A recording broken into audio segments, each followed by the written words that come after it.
Welcome to Uncomfortable, conversations about culture and Christianity. My name is Eric, and today I'm joined by Jess. Hello, world. And Alex. Football season is finally here. Is it really? It's getting there. It's close, right? Football season. Yeah, I've been geeking out over, press conferences. And also, if you're going around greeting people that way, it's weird. Like, we're greeting our listeners. We've been on break. Good point. Alex just says, football season is finally here. It's something I often do. Someone's like, "Hey, Alex," I just say football season. Most of the greetings you just got the giant waggy finger. And most of the greetings I do on this podcast are what I've been using that week in real life. No, I would have no friends if that was the case. So, I mean, it probably is a good conversation starter when you're with a fellow sportsman who wants to talk about it. You could. So, what a great phrase to use with Eric and I. Mm-hmm. Yes. I do love the foosball. But before football, I mean, we have the summer. Yeah, we did. We took a break.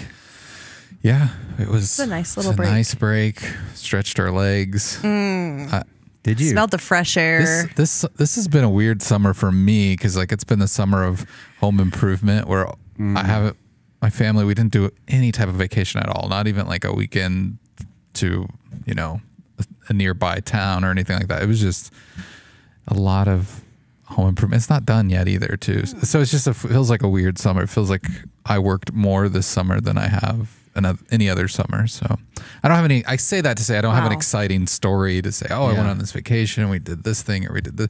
No, You were working hard. I replaced my porch boards. Wow, Eric. That's exciting. I'm getting bathrooms remodeled and things like that. So. That's cool. I feel like we always knew you're a man of many talents, and you just continue to. No. That is not any on my own. I just add new areas. Actually, producer Austin, I got a shout out to Woodvice at Woodvice on Instagram. Just great with producer Austin has given me lots of wood tips advice. And, I still have his auger in my garage for producer Austin's. Oh, yeah. He does not look happy about that. I keep forgetting to bring it to him. Yeah, that's where you see him like every day. But it's because our neighbors and the uncomfies might be excited about this. No, our neighbors did not use it. They actually did use it. I'm lying. But with me, we used it together because finally the uncomfies might be excited to know this. We just completed our other fence. So now we have, when we moved to our house, no privacy fences. Now we have all privacy fences. So that pool... I know. I thought you were one step closer to the pool. I thought you were going to say decked for the pool. Yeah. Only if we had a backyard that was any way suitable without a huge retaining wall in the middle of it. So you want people when they're visiting on Sundays to write on the envelope, Alex's pool fund.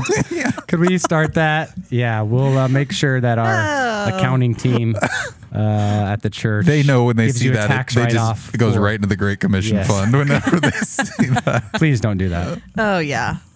But yeah, that's a good summer. We nothing crazy. We went to Kansas City, took our kids to Worlds of Fun for the first time. Ooh. And we went to Yankton, South Dakota, which is kind of a thing a lot of people, I guess, around here do. Goes camping. Oh, cool. Maybe it's one of those things like a lot of things in life. Yeah. Once you actually have done it and you start talking about it, then you hear more people talking about it. It's like when you get a new car and everybody's driving that car all Eric's of a sudden. like, I've been South Dakota many a time. I mean, I've been around Yankton before. And that's kind of like a tri-state area up there too, because it's Nebraska, Iowa, and South Dakota kind of all on that. So that was fun, but school always comes way too quickly. My kids went back to school yesterday as of this recording, which is tomorrow as of me speaking. Yeah, that's wild. Absolutely wild. Doesn't feel like a full summer. No, it does not. What were you up to, Jess? Anything fun? This is my last summer with all my kids. I mean, being at home. I mean, all of them are starting school. So I guess the time of this recording, they started on Wednesday. Yeah. So it feels really early to start on August 9th. But we had a good summer. I mean, we didn't get invited to Alex's pool, but we did a lot of swimming in other pools because my kids are just at that age where... Take them to a pool. The most fun we thing went to do. Storm Lake. Have you guys ever been there? I've not. It's like 2.5 hours from I know Omaha. Buena Vista's there, right? That's where Buena Vista I think so. College is. Oh. But wow, it was just like a lot of fun just to get away for the weekend. I think that's always good to do with the family. So yeah, had a good time. And how about that rain? What a rainy like a true Midwesterner. Are we, Let's talk about really the weather. Are we out of that many things to talk about already? No, but we did get a lot of rain this summer. So mark that down. I feel like at the end, like we just started getting rain. I feel like there was a solid... Talking about the rain, though, it is a funny thing because if you mention it to people, if you complain about it, you do get some pushback right away because usually people are like, well, we needed it. That's the thing I got. And I'm like, well, yeah, I agree. We needed it because it was dry for like June was dry. That's what I was saying. Yeah. But then it's like, okay, well, we didn't probably need that much, right? Or did we? I don't know. I'm not a farmer. I don't know either, but I guess. I know it kept my irrigation system off and saved me some money. So yeah, okay. I appreciate it. A couple exciting things. Yeah. If I just remembered it when I took a drink and then perfectly placed my water bottle right here if you're watching online. Yeah. That we got some stickers. So that's fun. We got some uncomfortable podcast stickers. This is a passion project of yours. It is. You've been really excited about this. I've wanted to get these nice die cut stickers to be able to send out. We did voicemails. We started voicemails in the last year, and I wanted to have a sticker or something to be able to send in the snail mail to our listeners. And just kind of as a small token, a thank you. And there's probably some selfish motivation because I think people maybe ask about, they see the sticker on your water bottle or whatever. They're like, hey, what's that about? And so you could talk about the podcast. So that's exciting. Hopefully people are getting those coming up you're soon. Officially official. So leave us voicemails. You're going to send them one if they have a voicemail? If you leave us a voicemail, then I'll respond maybe via text to that voicemail at our number, which is 402-885-9930. And then we'll send you one of those in the snail mail. Or if you're somebody here local, find one of us on a Sunday. And we all have a little stack of them. We could give it to you. So if you've already left us a voicemail, you're like, hey, I'd love to represent the podcast. I loved listening to it. Yeah, find us. I think it's a fun thing to just kind of help advertise for it and put it out there. Hopefully if it's something you like. Other cool thing that I'm excited about, we talked about this, teased this a little bit when we were finishing up before the summer, is we have someone that wants to start a community group, a book club around the Uncomfortable podcast, which I love the thought and the idea of that. They've and I got to have a few different conversations this summer, which are really encouraging from people that have really said, a lot of the things they listen because they're just challenged. By some of the things we talk about, and even they don't always agree with us. And we get voicemails and emails from time to time, which we really do appreciate, of people sharing their opinions about what we've said. But it stretches them to think. But a few people have said, but I don't know where to take that. You guys get to talk about it, but I don't always have a place to talk about the things I'm learning or I'm discovering on the podcast, or maybe books that you guys have talked about. And so, Russ, who's one of our listeners, he's been on the show before, talked about, hey, could I start a community group, a book club around this? And so if you want to be a part of that, we're going to be launching that this fall. You can email us, podcast@cccomaha.org, or you can find that on our groups page. So you'll be able to find that if you look for Uncomfortable on our groups page. That's cccomaha.info. .info, yep. And so you'll be able to find that. There'll be a little description there. The times and dates are not set yet. It kind of depends on who's a part of it. And it'll likely be a Zoom kind of conversation. So if you listen from afar or locally, you'll be able to plug in through that. So I'm just really excited about the potential for that, and maybe being able to even jump in on some of those conversations with people and just connect more to our listeners. So yeah, that'd be great. Yeah. 2 fun things I'm excited about. Yeah. Look forward to that. Get your stickers. Good times. Get your community, everything, all there. Today we are going to be joined by the one and only Minister Mark Ashton, which is always exciting. It's been a while since he's been here. And we're going to be chatting about extraterrestrials, or at least non-human aliens. So stay tuned for that.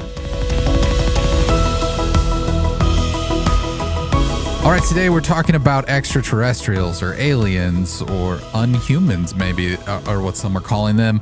And as I mentioned before, we are joined by Minister Mark Ashton. Welcome back to the show. Thank you so much. Glad to have you Greetings here. to everybody.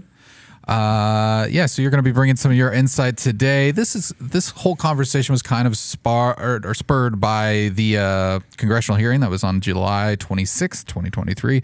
The hearing was held with David Grush, who served for 14 years as an intelligence officer for the Air Force and National Geospatial Intelligence Agency, appeared before the House Oversight Committee's National Security Subcommittee alongside two former fighter pilots who had firsthand experience with UAPs. So that hearing happened. I think a lot of people were watching it. A lot of people had questions. And I think from even a believer's perspective, that raises, maybe even more questions in some ways as to the meaning of life and creation and all those sorts of things. And that's kind of what we're going to dive into today.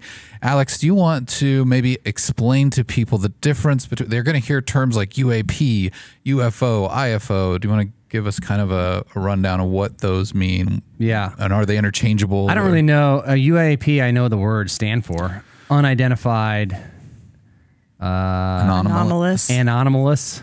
Well, and that's essentially David Grush. He referred to them as that more than he would even use words like alien or like he was just saying non-human. So he wasn't necessarily saying, because they talked about non-human DNA being found or biology, being found, not biologics. Biologics. Yeah. And so there's a lot of questions around that. So that's the technical word he was using. But I mean, words like UFO have been out there for a long time. And I think we always associate a UFO with maybe a Martian or something like that. But simply put, UFO means unidentified flying object. Right. So if you don't know what it is, you're looking up in the sky and there's a flying object. It could be whatever. And then it's a UFO. It doesn't necessarily mean it's carrying life from another planet. And then once we know what it is, then it's an identified flying object. So even like in the military, if they are seeing an unidentified flying object, it could be a spacecraft from another country or a balloon going over your country or whatever. That's technically unidentified until you identify what it is. And so it doesn't always have to tie into extraterrestrial life or maybe some of the imagery that comes up with a UFO with like a flying saucer in the air and all that kind of stuff. So I think it's just important to kind of define maybe a couple of those things as we have that conversation, because it can be confusing. It was for me as I was even watching and listening and doing some research on this stuff. I'm like, oh, I just always thought UFO meant there was this thing from another planet maybe, and we used it that way. So that's what I have, Eric. Okay. All right. Anybody have anything to add to the UFO description? No. Let's jump into it then.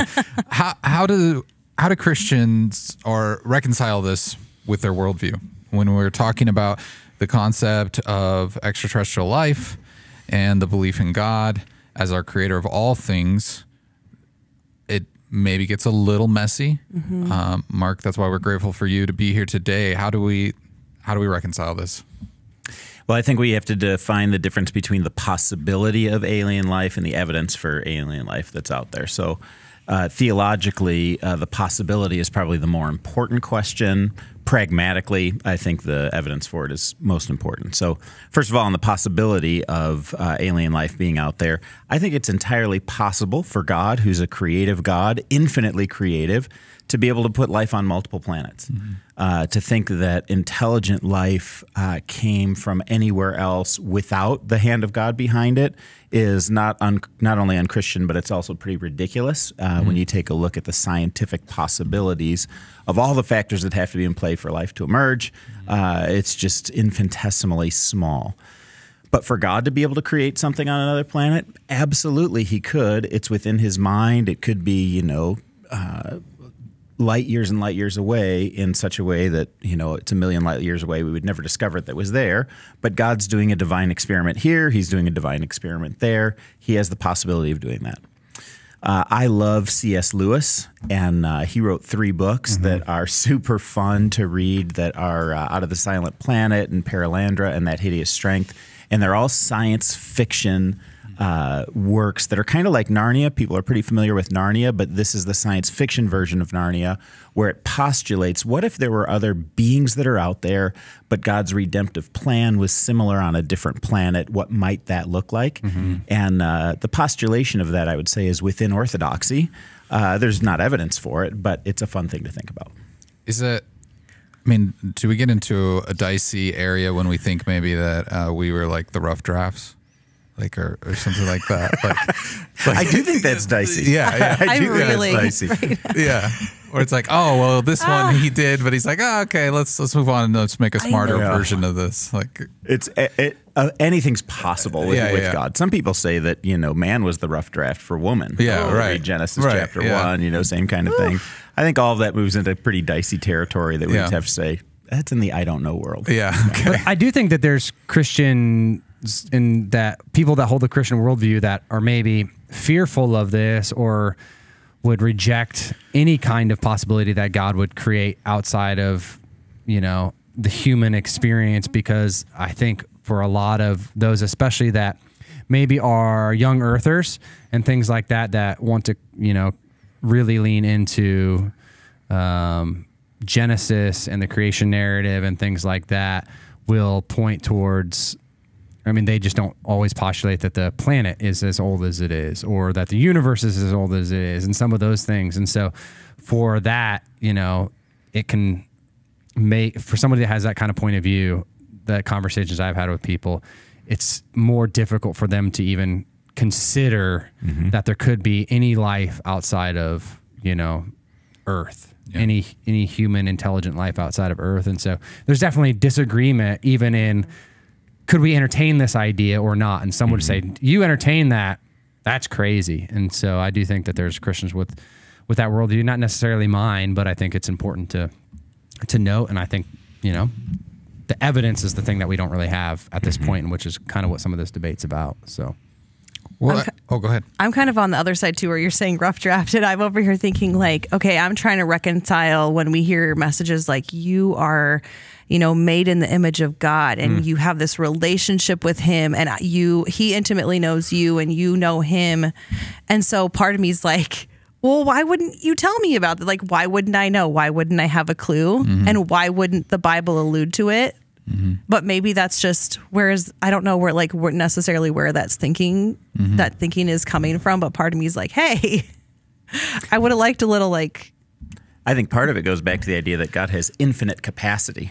So can he make billions of people in his image and simultaneously have a relationship with as many as he wants to? Absolutely. Could he do it with 1 billion planets? Sure. That's all a part of the infinite nature of God, of his infinite creativity and relational capacity. And, we're the only things on planet Earth that were made in God's image. But people would make arguments that they're sentient beings like angels, cherubim, seraphim, made in God's image as well. And the fact that they're self-aware, they're intelligent, they can have communication and relationships, they can have a relationship with God.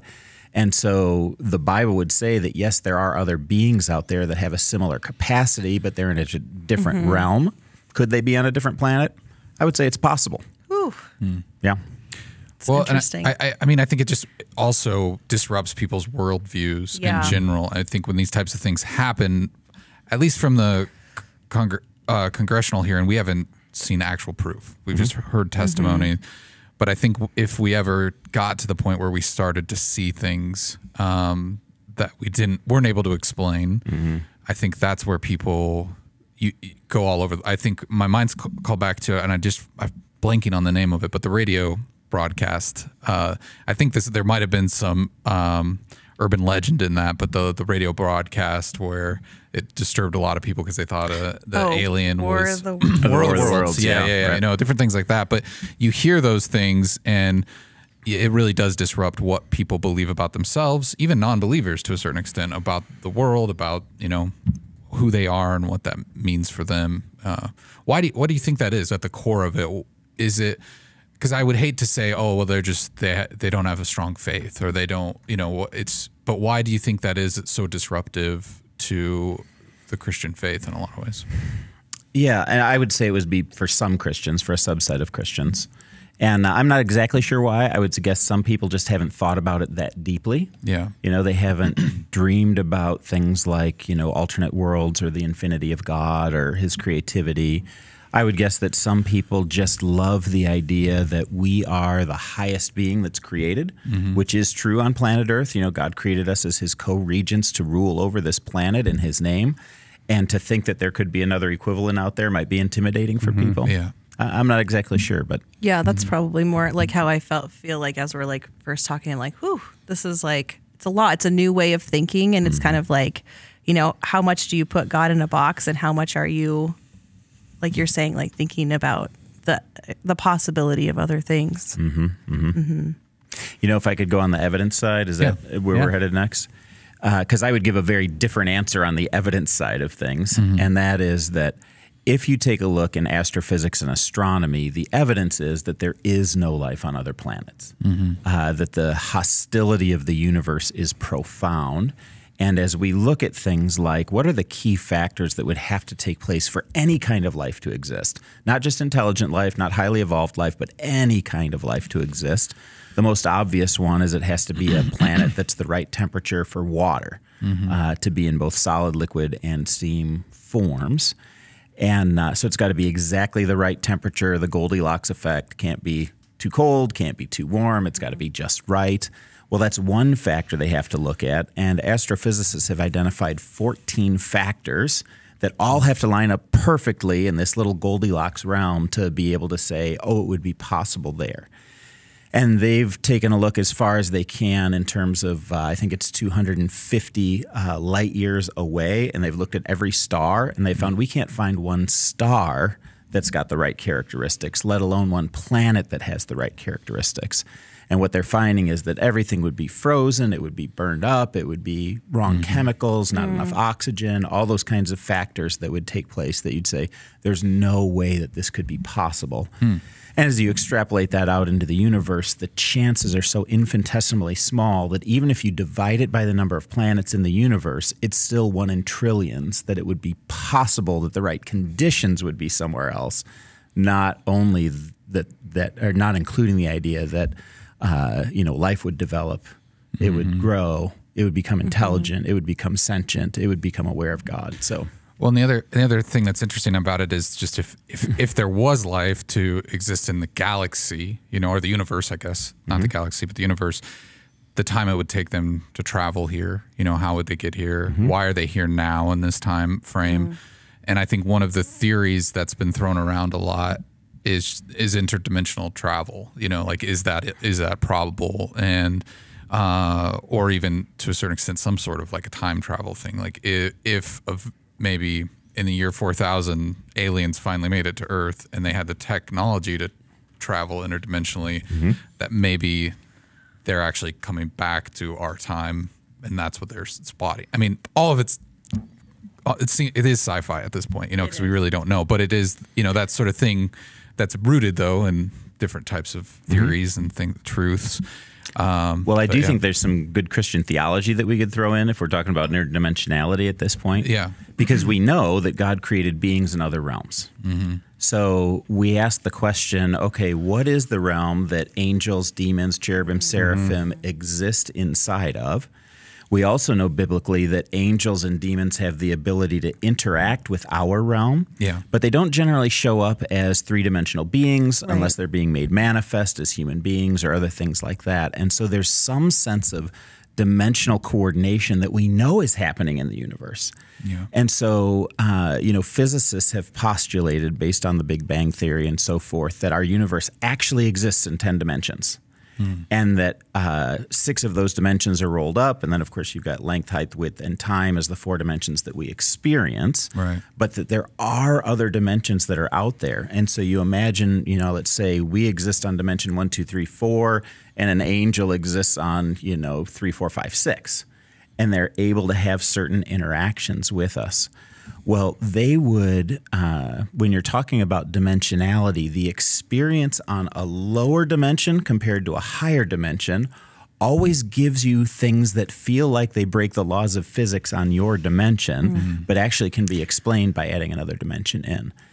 And I think many of the phenomena that we see that have some credible reporting behind them could be explained dimensionally rather than by aliens. And I think that there's Christian theology that's behind that God's certainly big enough to create more dimensions than we experience. And I think outside of that, just even the concepts of heaven and hell, dimensionally versus destination. So I think a lot of times we speak of or talk about heaven and hell, like heaven, like there, it's up there, it's beyond us, but mostly in some kind of destinational, kind of capacity. And hell is below, and it's low, it's maybe at the core of the earth or somewhere down there. Again, destinationally, like we speak of those two things, like you're going up there, you're going down there.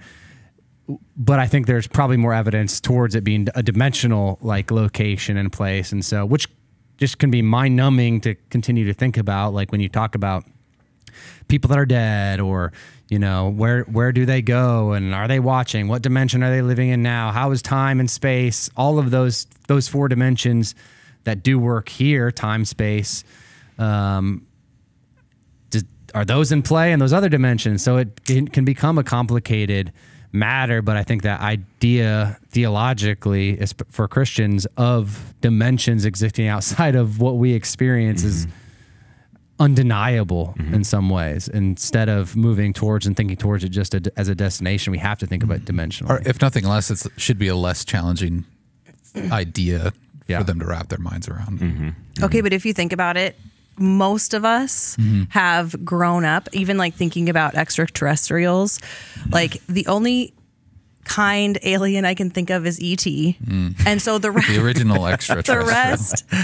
the rest, I mean, like instantly I'm thinking like Independence Day, like Will Smith is, walking Men in Black. Like the media, and we've just been so influenced by what this could be. And I think that there is also like fear attached to it. Like if you watch the Sci-Fi Channel, it doesn't really like always end well that people are like shaking hands and walking arm in arm with an extraterrestrial. And so I think that plays into it.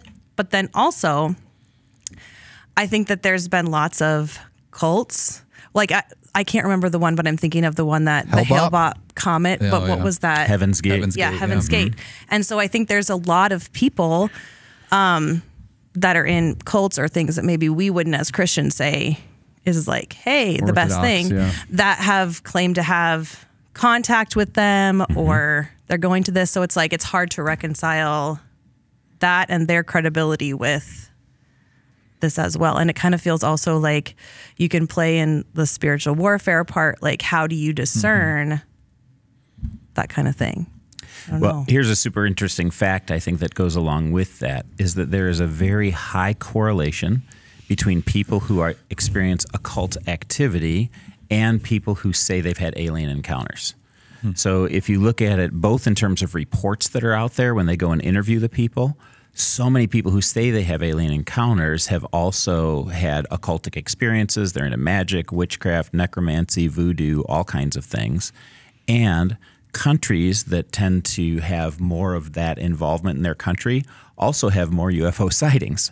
So places like Brazil, Russia, France, where there's a much higher incident of occult activity, there's way higher incident of UFO activity. And so you go, I wonder if what's happening in that is not really alien connection, but it's demon connection. Right. And it's being invited in by people who are saying, I want to ask demons, the occult, the magic, the witchcraft. I'm asking those into my life. And then they have these, what I would say are real supernatural experiences, but they're with beings that are there to deceive them and to destroy them and to hurt their lives. And, the destructive alien is not just a sci-fi concept. If you look at the real live reports of people who say they report alien encounters, they don't say, the alien taught me auto mechanics in a way that I've never known, or they gave me a bright, shiny feeling. Yeah. It's always destruction, nightmares, death that happens in their wake. And it's incredibly disturbing. But if you look at the demon possibility of this, so here's somebody who's messed around the occult. They have an experience that they think is a UFO experience, but it's probably a demon experience. They have terrible stuff that happens in the wake of it. Well, it all makes sense under a supernatural, real phenomena, but not a UFO phenomena. fascinating. I think one of the things that came to light from the congressional hearing too is just they kept using the term that they had non-human biologics and non-human technology. Now, again, we don't, as citizens, just commoners, we don't have proof of that. We don't see it. But if that is to be believed, that's probably the one thing that's one of the more challenging things for me to reconcile, because it's like, how, if that is true, what they're stating is fact, then what does that mean for us? Is that something that, because I mean, it's been since the 1930s that they've potentially, at least these testimonies are saying since the 1930s, they've had contact, they've had this technology, they've had biologics. What does that cause distrust with our government? Should we demand to know what they have? Should we be outspoken about that? Should we just not be carried away with this and just let it run its course? Because I mean, I think as a curious person, it definitely is something I think about a lot. Like, what are they actually talking about? What are they referring to? And is that, I don't know, is that an honorable course to take, or is it something we should just go, we've got more important things to worry about? That's a good question. Well, I think in that conversation, non-human, we have a lot of non-human animals, is any kind of animal or anything like that. I mean, those are really intelligence smart behind it. They're sending chimpanzees. And how, I mean, the amount of intelligence, because we know outside of humans that other things are intelligent. We've learned, our even our attention span is decreasing more and more, and there's animals that have higher attention spans, in the world. That's kind of one of the things that's, especially in the social media, been brought to light by people in the counseling world and brain science world and, things like that. And so I think, and there's certainly, specific animals that have a higher radars or intelligence in certain features like sense of smell or, things like that. And so it would be interesting, to figure out what, if there's more evidence towards what non-human means. I think that word just trips me up so much, but then when you tie the intelligence to it, or did they actually create? I mean, I can't see another animal creating, I can see them creating shelter, but not like a airplane. Well, I guess my mind just goes to when during the space race, we would send chimpanzees up in space, and the dogs, things like that. So that's why, who knows what they mean by that. If it even is an intelligent form, could they be sending other creatures to see if they survive? But I want to know. Yeah. I mean, the curiosity of I go back and forth like, how much is this? How much money are we spending on something like this as a country when we've got a lot of other problems to solve? But at the same time, like, could we have a final call on this so we can stop spending as much time or effort and energy on this? So I think knowing the facts and digging through some of those things, I think there's probably wisdom in just having the answers why we have a congressional hearing about it, because it seems like we could spend a lot of money exploring this or hiding this or whatever. That could be bad stewardship overall for our country if we're getting into billions of dollars, and there's a lot more things that could be solved in the human race. Did the witnesses in the hearings actually see the material and see the technology? The person, the main David, he had not physically seen anything. He was reporting on the behalf of other people, and then one of the pilots of the two had seen a crash site, he said. Yeah. From what I... Well, there's a lot of crash sites that have been reported, and you can actually go and visit them. One article I saw said there are 2,000 crash sites that you can visit that actually have indents in the ground, craters where people saw something in the sky, said it crashed, went to the site, and there's a crater in the ground. The challenge with all of those is there's never any evidence of alien any kind of technology, no remains of biology that's there. It's just a crater in the ground. So there's something real that happened, but it doesn't seem like it's a spaceship or a visitor, which I think adds plausibility to the dimensionality kind of an argument, that there's something that's happening in another dimension that's crashed in, left a mark, but it didn't leave anything behind because it's dimensionally different than what we are. Similar to how we can, affect a two-dimensional piece of space with a piece of paper, they could affect our space They could break the laws of physics. They could move fast. They could do sharp corners, all those things that people say they report.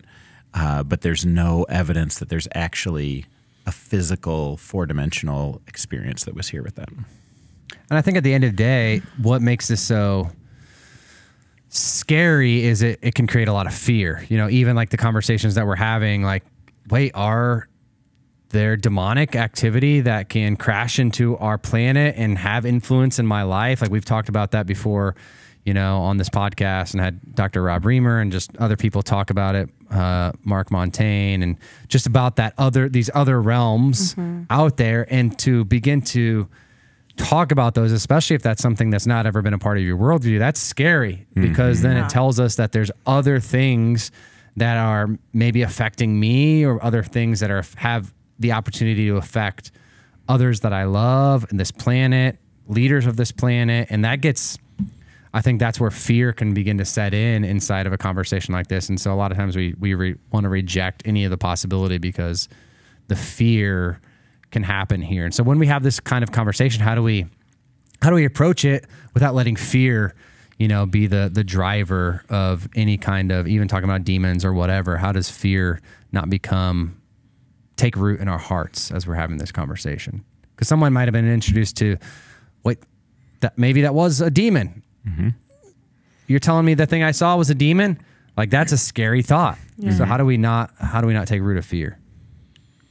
I got a couple of thoughts on that. One is Hugh Ross has written a great book called Lights in the Sky and Little Green Men, and it was published in 2003. It was all about alien phenomena, and he had a scientific hypothesis in there, and that is, if you're somebody who's experienced alien life, rid yourself of all occult objects, behaviors, repent from anything that might be in there, confess that it's wrong, and see if the UFO encounters continue. Because people who have had these encounters are not wanting to have them anymore. And so as kind of a scientific experiment, he said, just see if that happens. And he's had letters from dozens of people that have gotten back to him and said, when I got rid of those things, the UFO encounters completely went away from my life. So number one, you know, that if you're somebody who's involved with occult behaviors or you've experienced that, you can do that scientific experiment yourself. And he said he's at 100% success with that taking place. For those of us who have trusted in Jesus, you know, the simple answer is Jesus has power over all realms, all spiritual realms, all physical realms, all everything realms.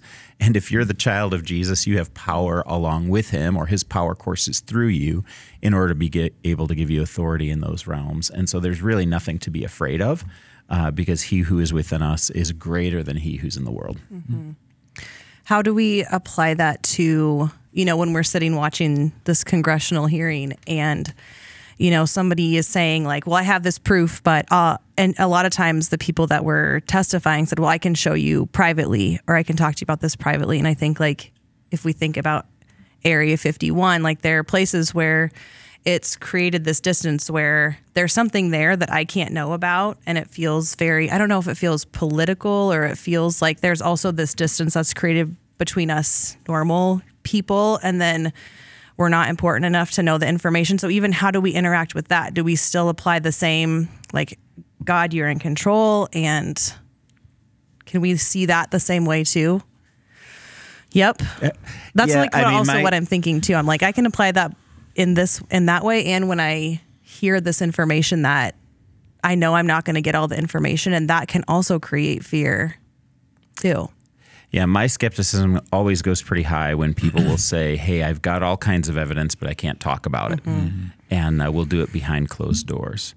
I also find that just a general sense of humanity is information leaks, evidence leaks, people talk. It's very hard to keep secrets. And so, you know, to say there's been this massive conspiracy with, 90 years of UFO encounters and everybody's been able to keep it perfectly without any leaks taking place, that's where my skepticism radar says, it goes way high. Until we have something that's more than just somebody saying he knows somebody who knows something, I'm just going to stay in the world of skepticism and say, I'll wait until there's evidence related to it. It's also fascinating just because entertainment, you mentioned C.S. Lewis, but whether it was like books like The Foundation or things like that, and then movies like Star Wars and all these things that have captured our imaginations. And now, you know, things with Marvel and interdimensional and multiverses and all this stuff is just, it's captured our attention for years and years and years. How do you think that influences what we're willing to believe versus what's actually true? Because it is fascinating that sometimes sci-fi does end up being somewhat based in what we discover down the road. You know, there's reality to it. And so, but it also feels like this give and take sometimes. Do you have any insight to that, or is that just something where you're like, you know what, it's just the way it is, and you know, humankind, we just tend to stumble upon that stuff sometimes with our imaginations. Yeah, so I think, you know, I'm a huge sci-fi fan. I love sci-fi movies. I love time travel, Star Wars, Marvel, you name it. You know, it's very fun for me. I think what it does is it opens your minds to possibilities. Yeah. And I think there's people out there who will imagine things that they never would have imagined because they saw a really cool movie about it. So in that regard, you know, as long as you can keep your definition between what's real and what's in a movie, I think it serves a really helpful creative function for the human mind to think bigger the way than it has in the past. But then also you have to say, okay, that's impossible based on the laws of physics, and you know, that's a cool story, but it's just fantasy that's happening. And as long as you're wise with that, I'm a big person to embrace science fiction. Well, even the theories like quantum mechanics and things like that, I mean, it's way over my head, but I love to nerd out about it. And it's like those things tie to theories of multiverse and stuff like that. And they're interwoven in there, you know, stuff we don't have proof of. But I guess for me, it's just I think it's important for us to do that, to be okay with that. I mean, as believers, like, we serve a creative God, and I mean, our understanding is so minuscule that if any of the whatever might be true doesn't discredit our Creator, and I think that's something that's just important for people to remember. I was reading a few YouTube comments from what is one of our most popular videos right now, I think because of on YouTube, our YouTube channel, was when we did a question mark and someone asked this question. The question was, do aliens exist? If so, does that contradict the Christian faith? And they can go find that on a question mark. But some of these comments are just interesting. One person was posing that God technically is an extraterrestrial being and he is interacting with humanity. So like Christians essentially believe in this reality. There's a burning bush. There is a God that turns, you know, stabs into snakes, a God who parts Red Seas, that essentially, and Jesus in some kind of way is fully God, fully man. There's this extraterrestrial component to who God is. And so that the Christian worldview is one that leans heavily, probably more than a lot of others, into this extraterrestrial kind of. So I was just reading a comment that talked about that, which I thought was a fascinating way to postulate that. Would we consider God, the Yahweh, the God of the Bible? Is that out of orthodoxy to consider, and our understanding of extraterrestrial, that God is that kind of a being? To ascribe that to Jesus, is that rhetorical, or you want to? I'm just curious. Like I hadn't thought about it until I read this. Till I read this comment on that, because we've been seeing more comments on that, and so I was like, "That's a fascinating." I had never heard it explained as that. So, yeah, I think it depends on your definition of extraterrestrial. You know, if terrestrial means from planet Earth and extraterrestrial means not from planet Earth, then it fits the definition pretty well. And you know, God is obviously, you know, we talk about, and this is metaphorically, how he crashed through the heavens in order to come to planet Earth, and he took on a body, but he didn't have a three-dimensional body originally, and so I think it fits that paradigm pretty well. Yeah, it was just a random thought that I was like, oh, well, we get comments every so often, so I'll just spout it out loud. So yeah. So do you think the exploration of outer space and the search for extraterrestrial life is, you know, something that'll help us better understand God's creation? Is it an honorable thing to chase after? Something that, I mean, I think humans are just always going to be innovating and creating, and that's just what we do. But how do you think that strengthens our Christian worldview in some ways? Well, one of the things that I love is that in the creation mandate, going all the way back to Genesis chapter 1, you know, God says, fill the earth and subdue it. Part of our drive as human beings is mastery over our environment.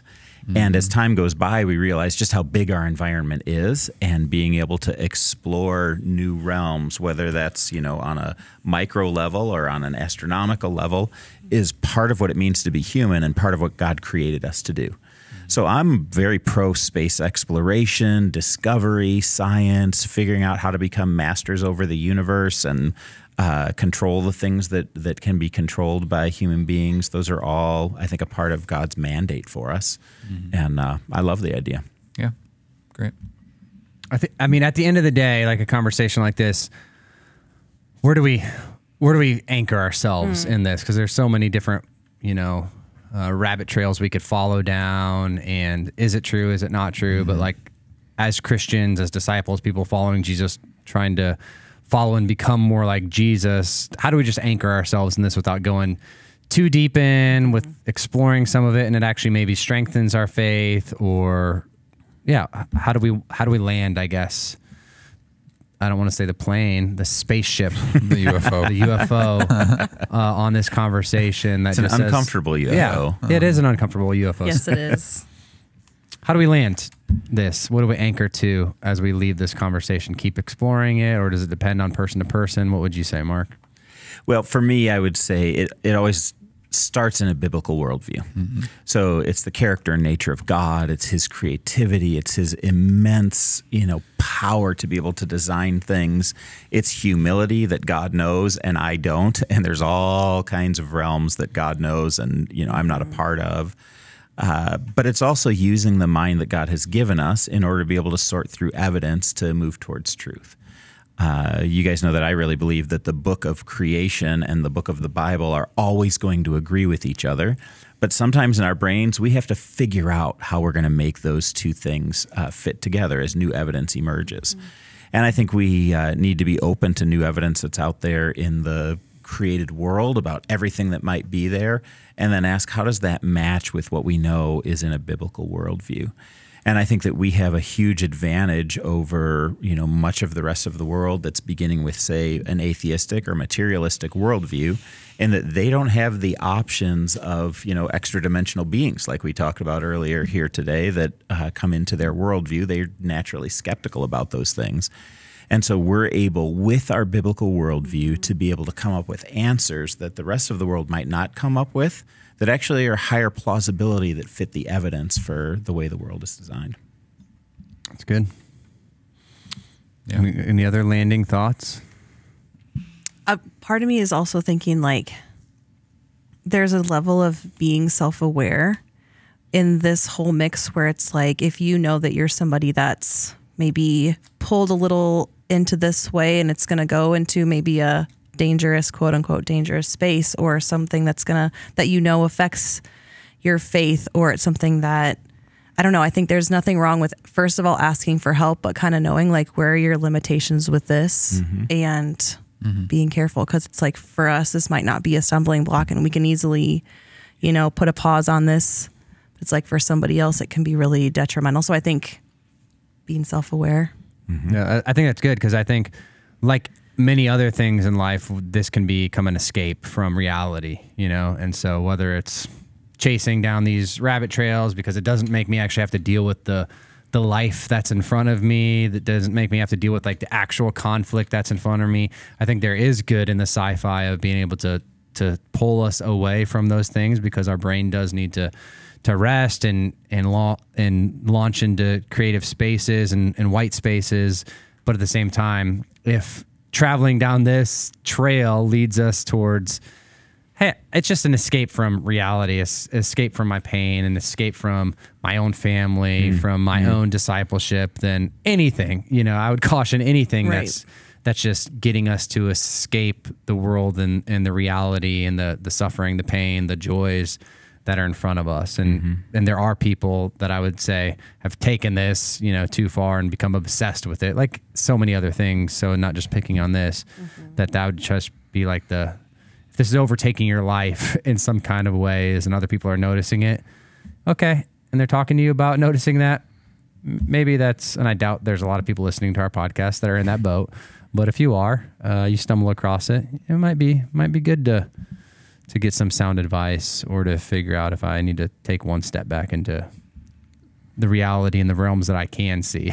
So. And if people are looking for book recommendation on this to say, what can I do for further research? Lights in the Sky and Little Green Men. It's a couple decades old, but it's the best that I've read. And it gives paradigms that are universal. So when new discoveries take place, the theology that's behind it and the science that's behind it can absorb the new discoveries that are there and talk about possibilities.